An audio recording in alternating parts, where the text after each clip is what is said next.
El doctor Ricardo Pérez Manrique es ministro de la Suprema Corte de Justicia. Yo recién le recordaba que durante muchos años hablábamos con él como uno de los especialistas uruguayos en Latinoamérica, por lo menos, del tema de la minoridad. Por eso hoy estos asuntos van a estar presentes en esta charla que vamos a mantener con el doctor Pérez Manrique, a quien le agradecemos muchísimo que nos acompañe. Gracias, buenas tardes. Estamos en el mes de la mujer. Ayer fue el Día Internacional de la Mujer y si bien le debo confesar que no me entusiasma mucho esta cosa corporativa de reivindicar en función de estos días o de estas cosas, pero bueno, es un buen pretexto para poner temas sobre la mesa. Y sin lugar a dudas ha sido el tema de la violencia, no ya solo contra la mujer, sino la violencia doméstica, la violencia familiar, ha tenido un preocupante aumento en nuestro país. Sí, la violencia es en el ámbito familiar contra los más débiles, contra los niños y contra las personas mayores de edad y discapacitados. Hay una gran visualización porque se contabilizan las víctimas, por ejemplo, y porque se hace público este fenómeno en lo que es la violencia contra la mujer, la violencia basada en género. Pero debemos decir que de acuerdo a las últimas cifras que hay en el país, más de 13 muertos en lo que va del año, mujeres muertas en lo que va del año, indudablemente es la lucha que se ha emprendido, que ha requerido muchos esfuerzos, mucho aporte desde el punto de vista económico, mucho pensar. Indudablemente hay algo que hace que los resultados no sean los esperados y que aumente el volumen de violencia con que concretamente los agresores atacan a las mujeres, porque es de lo que estamos hablando en el día de hoy, y parecería que, bueno, que primero no puede ser cuestión de un día, sino que esto es una cuestión de todos los días. Yo digo que tiene que haber una política nacional, una política de Estado vinculado con este tema de la violencia contra las mujeres, porque esto tiene que abarcar aspectos vinculados con la salud pública, con la seguridad, con las políticas sociales, con la educación, fundamentalmente, y por supuesto política judicial sobre este tema, ¿no? Administrar políticas que mejoren el acceso a la justicia a las personas que son víctimas o que pueden ser víctimas y que mejore la respuesta de la justicia. En materia de cifras, es decir, porque las cifras son la foto, estamos de esta manera. En materia de cifras, doctor Pérez Manrique, el Montevideo o el Uruguay tiene una buena foto, las cifras se saben conscientemente porque una fuente son las denuncias, que es relativo. Sí. Otra fuente pueden ser los colectivos feministas. Uno no tiene por qué dudar, pero también es una parte interesada. Es decir, las cifras de contabilización de víctimas, ¿es realmente certera? ¿Sabemos exactamente cómo estamos? En cuanto a la victimización, a las víctimas en sí, por ejemplo, de delitos como homicidio, como lesiones, etcétera, allí hay un volumen de denuncias, pero también hay un volumen de procesamientos que nos indica que hay un incremento relativo en el número y sobre todo en la cantidad de víctimas fatales. Y después, en cuanto al trabajo en materia de violencia doméstica, en los juzgados de familia, tanto los especializados de Montevideo como los juzgados del interior, vemos que hay un aumento del número de denuncias. Ahora, el tema es cómo estamos respondiendo a esas denuncias y sobre todo qué es lo que pasa después de la intervención judicial. Recién hablábamos fuera de cámaras y decíamos que nosotros visualizábamos como dos grandes problemas en lo que tiene que ver con este tema de violencia de género, y uno es la gran feminización de la lucha contra la violencia de género. Es decir, por algo Naciones Unidas, con Emma Watson en la cabeza, con la actriz Emma Watson en la cabeza, lanza una campaña para involucrar a los hombres en los temas vinculados con la violencia, porque si aparte la base que los hombres somos los violentos, indudablemente hay que trabajar con los hombres para que haya más violencia. Y en segundo lugar, un área Fiscalía se le ha dado mucha atención a lo que es el trabajo con las víctimas, ¿no? La protección de la víctima para evitar que pueda ser vuelta a agredir. ¿Y qué hacemos con el agresor, con la persona con la que tomamos, respecto a la que tomamos una medida, por ejemplo, de alejamiento, que a veces no podemos controlar, sin perjuicio de que hoy tenemos un muy buen modelo de prevención que son las tobilleras electrónicas, pero en los miles de casos en los cuales se decretan órdenes de exclusión o de no acercamiento, nosotros tenemos que vía teléfono celular o vía presencia física, porque no se puede colocar tobilleras a todo el mundo, estas órdenes permanentemente son violadas. Y en una de esas en una oportunidad de violación de esa orden, muchas veces pasan los eventos que no son queridos. Entonces, tenemos que ver qué hacemos con los agresores, tenemos que ver, por supuesto, cómo trabajamos eso desde la formación de las personas, y en esto no me duelen prendas en decirlo, porque yo estoy absolutamente convencido. Basta salir a la calle para darse cuenta que vivimos en una sociedad cada vez más violenta, para darnos cuenta que, y esto es lo que yo veo en la calle, y yo lo que veo cuando tengo que analizar prácticamente un altísimo porcentaje de causas penales que se promueven en todo el país, porque en ocasión de la visita de cárceles y en ocasión de la visita de causas, entonces vemos por qué hay gente que está presa, por qué hay gente que ha sido procesada. Y ahí encontramos que hay situaciones insólitas, mínimas, que terminan con una persona herida, con un cuchillo, con un balazo, por una discusión de un problema de vecindario, por una discusión menor, aún dentro de la familia, una discusión menor en que es más fácil resolver el tema utilizando las armas que mediante el diálogo. Doctor, y un paréntesis, ¿qué pasa cuando el hombre es víctima? Bueno, el hombre es víctima y pues, si los porcentajes son en el eje del 5%, por debajo del 5% los casos que llegan a los juzgados, y hay casos en los cuales se han dictado órdenes de exclusión contra mujeres, obviamente, porque son las agresoras. ¿Y el sistema está preparado para recibir la denuncia de un hombre?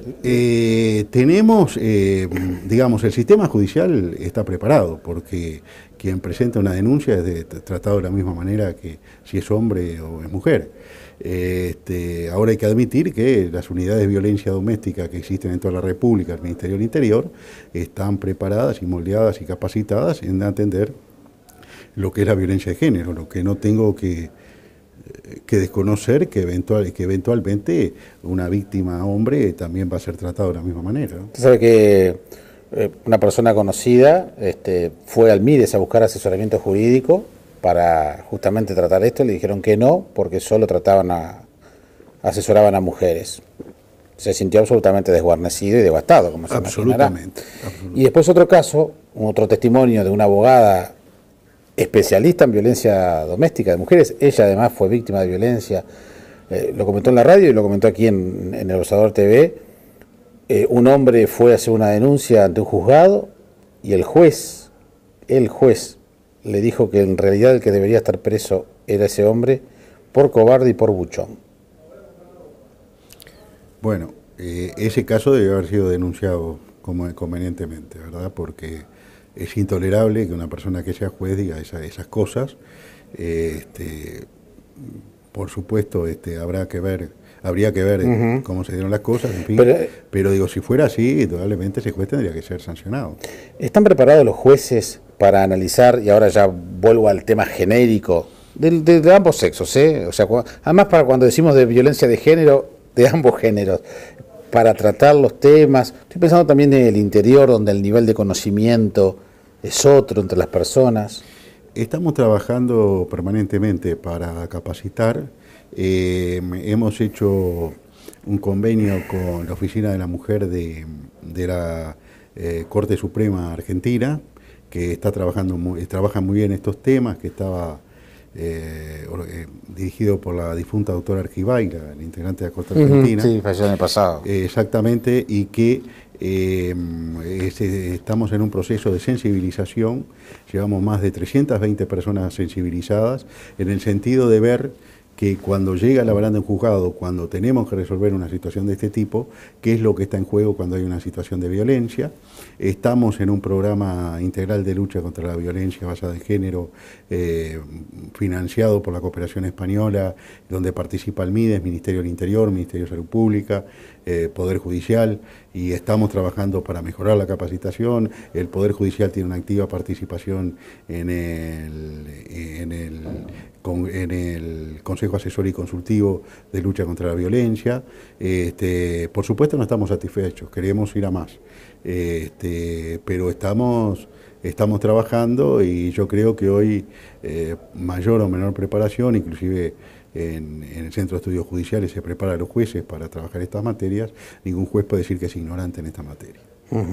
El hecho de que haya cada vez más denuncias, como usted mencionaba, es importante, porque en definitiva ya deja de ser un tema de puertas adentro. Hace 10 años, por decir algo, o antes, este tema no se manejaba. Había allí problemas digamos, las mujeres al no denunciar, o las víctimas, sea del sexo que sea, al no denunciar, ese problema no existía, ¿verdad? Entonces, ahí había sí que un inconveniente.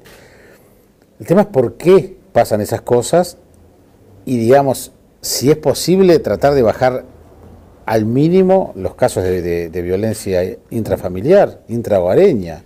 Bien, ¿por qué pasan estas cosas? Estas cosas pasan porque en todos los hogares hay conflictos, pero hay hogares en los cuales alguno o alguno de sus integrantes entienden que la forma de solucionar esos conflictos es el ejercicio de la violencia.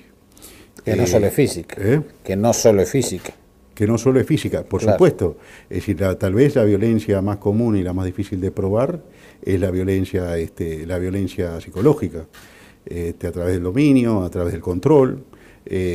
También hay violencia sexual, hay violencia económica, cuando hay una gran diferencia de tipo económico. Es decir, son todas formas, en definitiva, de buscar la dominación de una persona sobre la otra. Entonces, tenemos que trabajar ahí, tenemos que trabajar en la preparación de la gente. Vuelvo a repetir, hay que involucrar a los hombres que muchas veces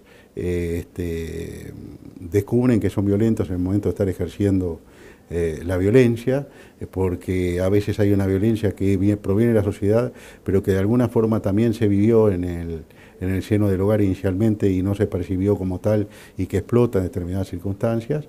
Y pensamos que hay que trabajar, vuelvo a repetir, es decir, ajustar todas las políticas. Creo que acá la interinstitucionalidad es clave, es decir, trabajar, pues nosotros, es decir, el Poder Judicial ha celebrado convenios con el Ministerio de Salud Pública, estamos en camino de celebrar un convenio con el Ministerio del Interior, tenemos un plan para mejorar la atención a las víctimas de violencia, y pensamos que hay que apuntar a esa interinstitucionalidad y a ese compromiso. Es decir, dado que ahora está de moda, cosa que me parece muy bueno, de decir, bueno, vamos a proponernos que todo, es decir, un plan para que en un año bajen las denuncias en tal porcentaje y baje el número de víctimas en tal porcentaje. Bueno, diseñemos el plan con un compromiso interinstitucional, y después del año midamos a ver en qué avanzamos, cuáles fueron las dificultades que tenemos o que tuvimos, y a tratar de superarlas, porque yo veo que hasta ahora es una suerte de campaña para ver quién anuncia mejores propósitos, y luego cuando sumamos todo y pasamos raya, los resultados no son buenos. Claro. ¿Cómo nos ve el mundo en estos temas? ¿Ha habido allí algún informe, alguna observación, una mirada un poco crítica? Mire, Uruguay está ligado internacionalmente en relación al tema, al fenómeno del género, esencialmente por dos convenciones. La Convención para la Eliminación de todas las formas de discriminación contra la mujer, una convención que tiene unos cuantos años y que fue ratificada por nuestro país en época de dictadura, y en 1994 la Convención de Belén do Pará, en el marco del sistema interamericano, para combatir y luchar y erradicar todas las formas de violencia contra la mujer. Ambas convenciones tienen sus organismos de control a los cuales el país cada tanto tiene que rendirle un informe. Y de alguna forma estas cosas que están surgiendo en esta conversación, estos problemas de ineficiencia, de ineficacia, surgen cada tanto cuando vienen estos informes, nos recomiendan medidas a tomar, algunas se toman y otras no, y esa es la situación, pero estamos siendo... ¿Por qué no se toman, por ejemplo? ¿Porque subestimamos esos informes, esas observaciones? ¿Porque no tenemos ganas? ¿Porque no nos da el paño o las circunstancias para poder llevarlas a cabo? Sí, yo pienso que ahí hay varios factores. Yo recuerdo que en el año 2008 integraba en representación de la Corte el Consejo Asesor y Consultivo de Lucha contra la Violencia de Género, y en ese año Uruguay presentó su informe a CEDAW, y el país tuvo que ir a defender su informe a Ginebra, y yo tuve la oportunidad, creo que fue la única oportunidad en que un juez integró una delegación de este tipo, y realmente el enfrentamiento con el sistema de contralor de la vigencia de los derechos humanos de Naciones Unidas para mí fue un factor muy importante en mi formación, y en cuanto a aquilatar realmente cómo mide, cuáles son los estándares que un organismo internacional pone y las exigencias. Y esos estándares son reflejados después en los informes. Pero ¿qué es lo que pasa? Bien, los informes generalmente son largos, puntualizan algunas cosas que interesan. Cuando llega el informe al país se produce una difusión y luego nadie hace un seguimiento de qué hicimos con este informe para cumplir. Y nos encontramos con el mismo problema 3 o 4 años después, cuando tenemos que hacer el nuevo informe. Y ahí nos dicen, le dijimos tal cosa, tal otra, y ustedes no cumplieron. Otras las cumplimos y nos elogian porque las cumplimos. Bien uruguayo suena eso. Bueno, ¿no? sí. Yo creo que esas son las cosas, ahora hay un nuevo sistema, una evaluación global de derechos humanos, que son cosas en las cuales la Cancillería debería prestar especial atención, ¿no? Bueno, esa interinstitucionalidad que usted decía en otros aspectos, debería también tenerse en cuenta, ¿no? De hecho funciona, porque si yo tengo que hacer un informe país para CEDAW o para Belén do Pará, yo no tengo más remedio que juntar a todo el Estado, porque estoy dando un informe en nombre del país, sí. Y entonces siempre el Poder Judicial coopera en la confección de esos informes. Mire, las chacras funcionan también a nivel oficial. Sí, claro, no voy a decir que no. Es así, lamentablemente es así. A veces se le pide a la justicia cosas que la justicia no puede dar o que no está en condiciones materiales de dar. Ejemplo típico, los tiempos. Bien, el tema de los tiempos, yo creo que hay situaciones en las cuales se debe y puede mejorar, y hay situaciones en las cuales no es posible mejorar. Con el sistema procesal penal que tenemos, por ejemplo, el vigente, yo creo que hay tiempo, sobre todo en los juzgados de Montevideo, juzgados penales de Montevideo, que son juzgados de instrucción y de sentencia, que son bastante aceptables, algunos bastante buenos en cuanto a duración de procesos, de lo que hacemos un seguimiento permanente. Pero ahí tenemos impedimentos de orden procesal para no ser más eficaces, digamos, ¿no? ¿Que se puede acortar eso? Bueno, yo creo que el advenimiento de un nuevo código con otras características va a derivar en otro tipo de atrasos, pero en este tipo de atrasos derivado de la escrituralidad, de todas las cosas que hay que notificar en el medio de un proceso antes de llegar a su finalización lógica, que es la sentencia, me parece que ahí vamos a ganar tiempos. Y después hay tiempos que tienen que ver con la organización judicial. Estamos trabajando en fluxogramas para ver en qué se puede mejorar, y estamos, por ejemplo, nosotros tenemos un seguimiento a través de nuestra oficina de planeamiento de presupuesto, que es la que tiene estadísticas. El otro día estuvimos viendo estadísticas de los juzgados civiles de Montevideo y resolvimos que había un listón, digamos, por encima del cual algunos juzgados estaban resolviendo los asuntos en primera instancia, y como ese listón que lo colocamos en un nivel más o menos prudente, había juzgados que estaban más allá en la demora, les hemos pedido informe a cada juez a ver qué es lo que pasa, qué está pasando, y estamos haciendo un seguimiento. Y en el interior hay problemas que se dan a veces con temas vinculados con pericias, tanto a nivel civil como a nivel de familia, todo el esquema del sistema pericial está en debate, digamos así, en cuanto a mejorar su eficiencia, en cuanto a plazos. Los equipos de los juzgados de familia especializados de Montevideo están desbordados por la cantidad de trabajo. Digo, estamos estudiando reformas permanentemente para mejorar el funcionamiento de estos juzgados, que hoy por hoy son la cara visible en la lucha contra la violencia doméstica y en el tema de protección de niños, en fin, digo...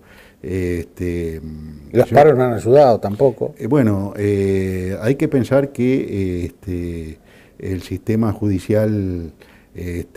todo el mes de diciembre se vio severamente afectado, y que hoy sigue afectado porque hay una medida tomada por los actuarios sin solución de continuidad que sigue afectando aspectos del servicio.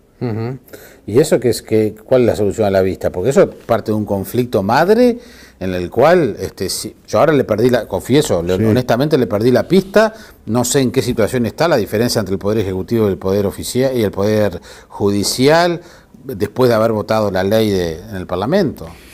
Sí, evidentemente la mayoría de los gremios del Poder Judicial, porque tenemos que pensar que tenemos varios gremios, están los defensores, los actuarios, los funcionarios administrativos, los jueces, los peritos, los informáticos.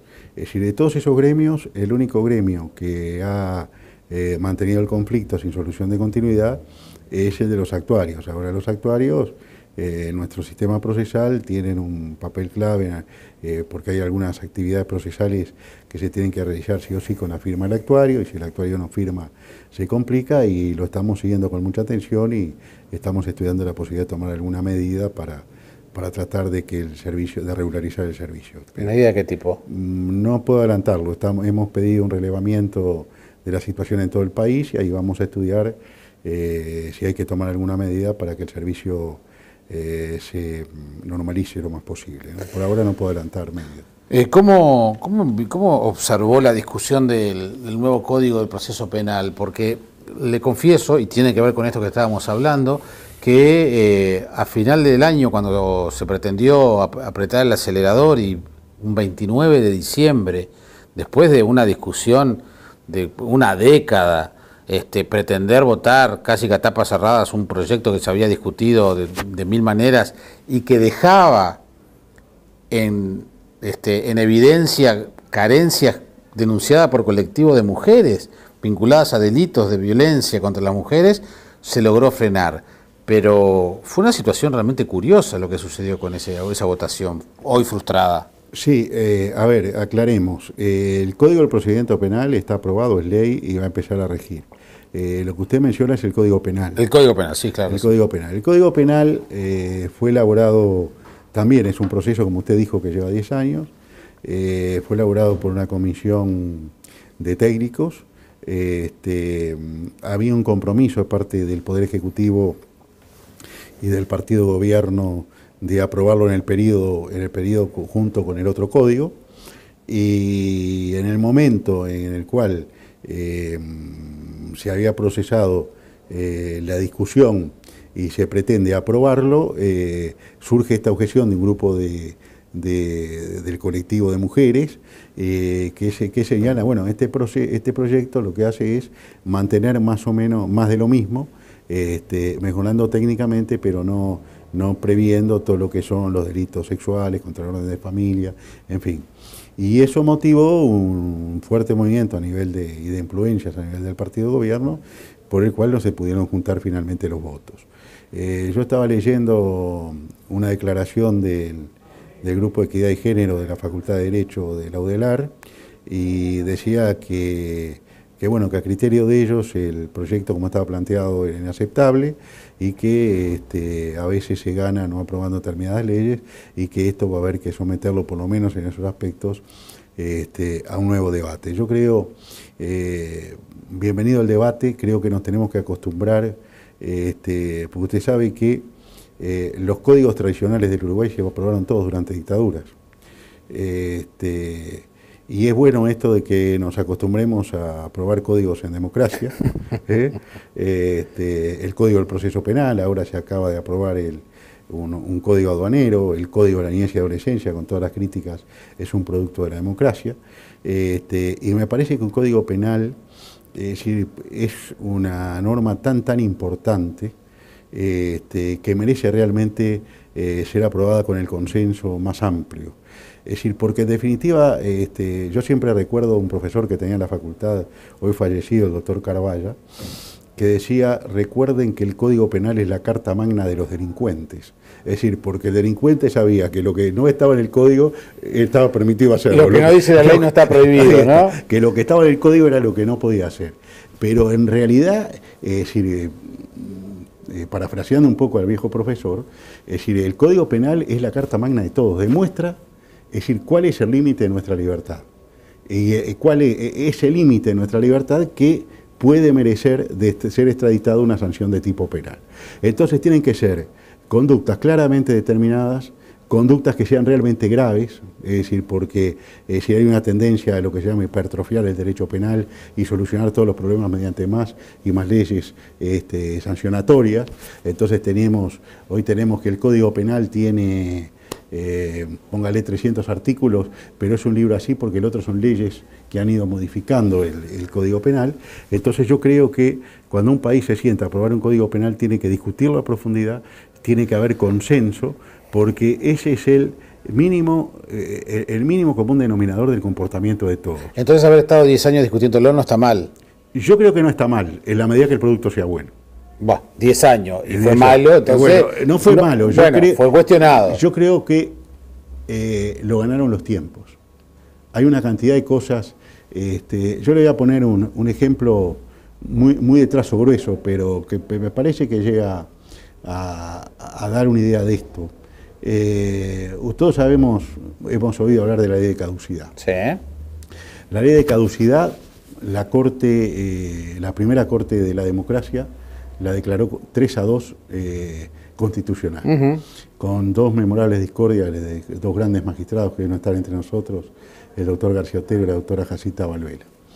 Y en el 2009, esa misma ley, otra corte, en otro contexto, porque cambiaron una cantidad de cosas, pero no solo cambiaron desde el punto de vista sociopolítico en el país, es decir, hubo una verdadera revolución jurídica en una cantidad de aspectos. Esa Corte tiene argumentos que no se tomaron en cuenta en los 80 para decir que esta ley era inconstitucional, como a mi entender era totalmente inconstitucional. Pero ¿qué es lo que quiero decir? Creo que han cambiado, que ha habido una evolución. La aparición de todo este fenómeno del género, la aparición de una igualación de la mujer en derechos, pero también en cuanto a la consideración de la sociedad, lleva a que, es decir, por ejemplo, el Código mantenía términos como el rapto de mujer honesta, que es una mujer honesta, o los delitos contra las buenas costumbres, en fin. Cuando hoy la orientación es decir, acá lo que hay es un delito contra la libertad sexual de una persona, que yo estoy violentando si la violo, si cometo atentado violento al pudor, en fin. Y hablando de delitos, si usted me permite, quiero hacer una digresión, pero que tiene que ver con lo que empezamos conversando. Yo le dije que nosotros seguimos las causas que se abren prácticamente en todo el país, las causas penales, ¿verdad? Usted sabe que un altísimo porcentaje, lindante por lo menos en el 90% de los delitos sexuales cometidos por adultos que se sancionan en el país mediante procesamiento y condena son cometidos contra niños. Mentira que las mujeres son las más violadas o las más agredidas. Las grandes víctimas de los delitos sexuales son los niños y las niñas. ¿Quién denuncia ahí? A veces se denuncia en el seno de la misma familia, es decir, padres, tíos... Cuando se entera. Cuando se entera. Padres, tíos, abuelos, A veces la denuncia surge de la escuela porque ven que el niño toma actitudes diferentes, surge de la consulta médica.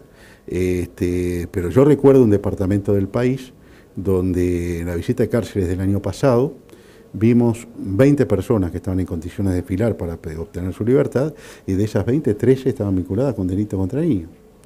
Y esto cierra un poco con el otro proceso, porque es la misma violencia que se está manifestando de otra manera, ¿no? Y ahí, cuando redactamos un código penal, yo creo que tenemos que tener presente este tipo de delincuencia, ¿no?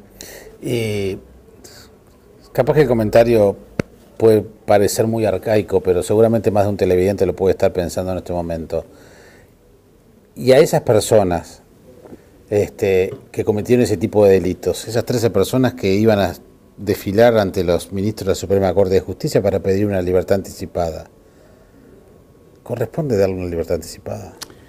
Bueno, usted me entiende el razonamiento, ¿no? Está claro, está claro. Estoy capaz que siendo muy grueso, brocha gorda, como usted decía, pero lo hemos escuchado muchas veces esas cosas. Está claro. ¿Y el sistema carcelario fue capaz, en las condiciones en las que está, de regenerar lo que es en definitiva lo que uno pretende? Bueno, mire, el sistema carcelario lo que hace con estas personas es colocarlos en situaciones especiales de reclusión, porque normalmente son objeto de venganzas o castigos dentro de la cárcel. Generalmente lo que pasa, uno ve al recorrer las cárceles, que los agresores sexuales están en lugares confinados en relación al resto de los presos. Pero tarea de reparación de eso no existe. Claro. Terapias, en fin, tareas para que la persona enfrente su situación. Y además hay un problema bastante particular del delincuente sexual, que el delincuente sexual no reconoce su delito.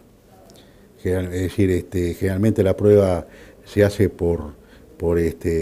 es indiciaria o por otros elementos, pero que el individuo siempre está en una actitud defensiva y de justificar lo que hizo, porque dice que es una confabulación de los niños, de las mujeres de la casa, de quien sea, para perjudicarlo, y no reconocer los delitos. Entonces es bastante difícil trabajar con ese tipo de personas, ¿no? Es toda una tarea para realizar. Toda una tarea y todo un desafío, porque eso es parte de una gran problemática que tenemos, que es la violencia, y esto que habíamos dicho, una violencia que por distintas vías se ejerce siempre contra los más débiles, sobre todo en el ámbito familiar. Porque además, si yo no reconozco el delito por el cual estoy encarcelado, después, digamos, ¿cuál es la señal de arrepentimiento o recuperación que yo doy? Efectivamente. Generalmente en esos casos, cuando lo vemos en la Corte de Libertad Anticipada, los informes vienen diciendo que la persona tiene un escenario futuro de vida en libertad que permite suponer que no va a volver a cometer el mismo delito. Y de esos 13, digo, simplemente como anécdota, de esos 13 que le tocó ver, ¿cuántos recuperaron su libertad? No muchos. Claro. Ahí está un poco el criterio también de los ministros. Yo personalmente soy muy duro con esos delitos, porque la gracia es algo que es un acto del Estado, pero que no necesita fundamentación. Es uno de los pocos actos del Estado que no necesita fundamentación, y se aplican estrictamente a razones de política criminal. Uh-huh.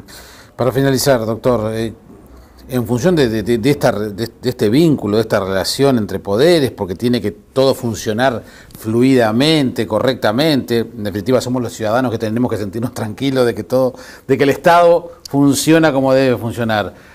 Ante la nueva administración de gobierno que acaba de asumir, y en función de cómo quedaron las cosas en la última, ¿cómo evaluaría hoy la relación con el Poder Ejecutivo? Bien, nosotros, es público, nosotros la Corte, antes de las elecciones tuvimos una entrevista con los 4 candidatos a presidente de los partidos con representación parlamentaria. Les hicimos llegar una agenda de trabajo. Concretamente, cuando en la entrevista con el doctor Vázquez tuvimos un compromiso, un diálogo serio, profesional, regulado entre los dos poderes, y nosotros el miércoles pasado hicimos llegar a la Secretaría de la Presidencia de la República una nota firmada por los 5 ministros de la Corte pidiendo una entrevista con el Presidente de la República para hablar de todos estos temas, retomando aquella conversación que habíamos tenido antes de las elecciones. Estamos a la expectativa y pensamos que la entrevista va a ser concedida a la brevedad y ahí sentar las bases de un diálogo que pasa por lo institucional, que pasa por el nuevo presupuesto, que pasa por algunas reformas legislativas. Es decir, por ejemplo, fíjese que ahora el 18 de marzo empieza a regir un nuevo código aduanero que, entre otras cosas, judicializa todo el trámite aduanero.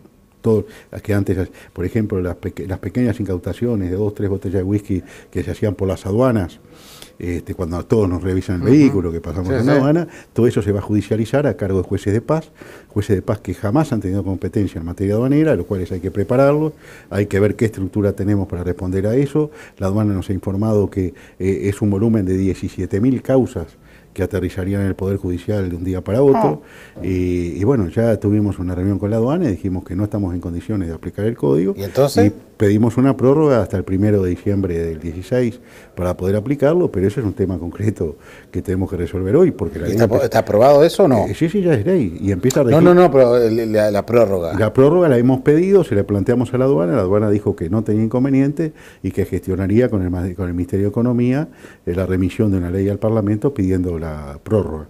Le estamos haciendo un seguimiento y veremos en qué está el trámite.